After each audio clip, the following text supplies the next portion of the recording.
Hola, l'abril són dies de memòria republicana, també berguedana. Recordem, 12 d'abril de l'any 1931, eleccions municipals. 2 dies després, 14 d'abril, a Espanya unilateralment proclamen la Segona República. Mentrestant, a Catalunya, Francesc Macià proclama la República Catalana com a estat integrant de la Federació Ibèrica. Malauradament, com de moment és tradició en la història de les repúbliques catalanes, aquesta república va durar molt poc, només 3 dies. El 17 d'abril, el Francesc Macià, considerant que no podia resistir aquesta república, va optar per reconvertir-la en Generalitat i en fer cas a la promesa que Catalunya tindria estatut, el primer estatut de la història de Catalunya.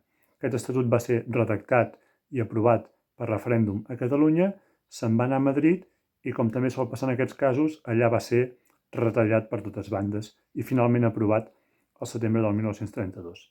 Poques setmanes abans, a l'agost, el Francesc Macià havia visitat Berga. Va ser rebut massivament per molts berguedans i berguedanes.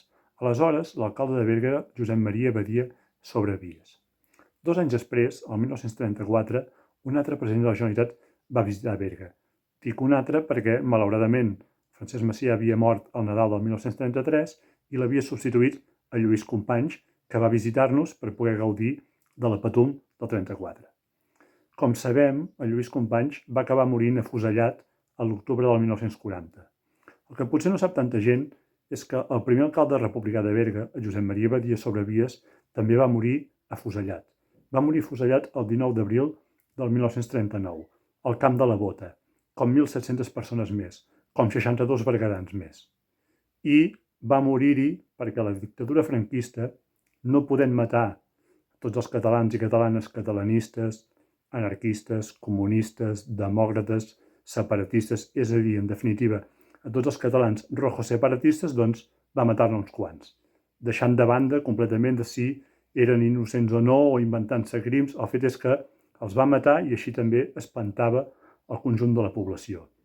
Tot aquest mal ja no es pot reparar, però com a mínim no oblidem, i no oblidem tampoc les boniques paraules que es mantenen vigents encara, que ens va dir el president Macià quan va visitar Berga a l'agost del 32.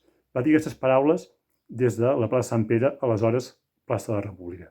Va dir-nos això: he vist molts sofriments individuals i col·lectius i tinc el convenciment, perdoneu que ho repeteixi, aquesta veritat és tan evident que no em cansaré mai de dir-la, tinc el convenciment que no hi haurà pau al món mentre hi hagi nacions oprimides i mentre hi hagi també classes opressores i oprimides.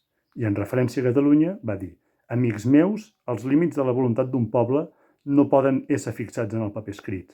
L'únic límit és la mateixa voluntat popular. Doncs això, salut, justícia i llibertat.